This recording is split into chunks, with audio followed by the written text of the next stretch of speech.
इस घर का रहस्य सुनैना के सामने खोलने लगा। इस बंगले में रहने वाले जमींदार बड़ा शौकीन मिजाज का इंसान था। उसका रहन सहन किसी राजा से कम नहीं था। मतलब अपने भरोसे के दो लोगों को हाथ की सेना की अंगूठी या ऐसा ही कुछ तोहफे में देता था। उसे पेंटिंग बनाने के साथ रात के वक्त जंगली जानवरों का शिकार करने का बड़ा शौक था। एक रात वो ऐसे ही जंगल में शिकार करने के लिए गया, पर उस रात उसे शिकार नहीं मिला, बल्कि वो खुद शिकार हो गया। एक बेहद खूबसूरत लड़की की खूबसूरती का शिकार।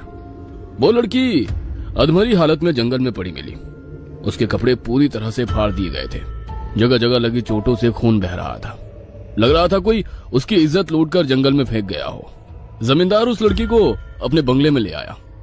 एक रात उस जमींदार ने अपने हाथों से उस लड़की की खूबसूरत पेंटिंग बनानी शुरू की, पर उस जवान खूबसूरत लड़की का बदन निहारते हुए उसके अंदर का जानवर जागने लगा।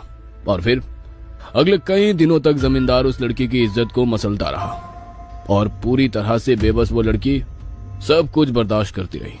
शायद उसके पास कोई और चारा नहीं था। कई दिनों तक ये सिलसिला चलता रहा, पर इस बीच वो लड़की कई दिन तक भूखी प्यासी रही। उस लड़की के सामने हर चीज खाने के लिए रखी, पर उसने एक निवाला नहीं खाया। शायद जमींदार को अपना विरोध दिखाना चाहती थी। कई दिनों तक भूखा प्यासा रहने की वजह से वो लड़की काफी कमजोर हो गई। अब वो किसी लंबी बीमारी से ग्रसित शख्स की तरह कमजोर दिखने लगी। आंखों के नीचे काले घेरे जमा हो गए थे। घुटनों तक लंबे काले बाल चिड़िया के घोंसले की तरह बेजान लग रहे थे। लड़की की ये हालत देखकर जमींदार ने अपने भरोसे के दो नौकरों को बुलाया और उनसे कहा, इस लड़की को खत्म करके जंगल में दफना दे, समझ गए ना? दोनों ने उस लड़की को उठाया और जंगल के अंदर ले गए। बड़ा सा गड्ढा खोदा और जमीन पर बेजान पड़ी उस लड़की की जवानी देखकर दोनों की आंखों में वहशीपन जागने लगा। एक ने कहा, वैसे भी मारना है, मजा लेकर मारेंगे। वो लड़की जंगल की उस पथरीली जमीन पर बेजान पड़ी थी। शायद वो पूनम की रात थी। चांद आसमान में पूरी तरह से अपनी रोशनी बिखेरने लगा। दोनों ने उस लड़की पर नजर डाली।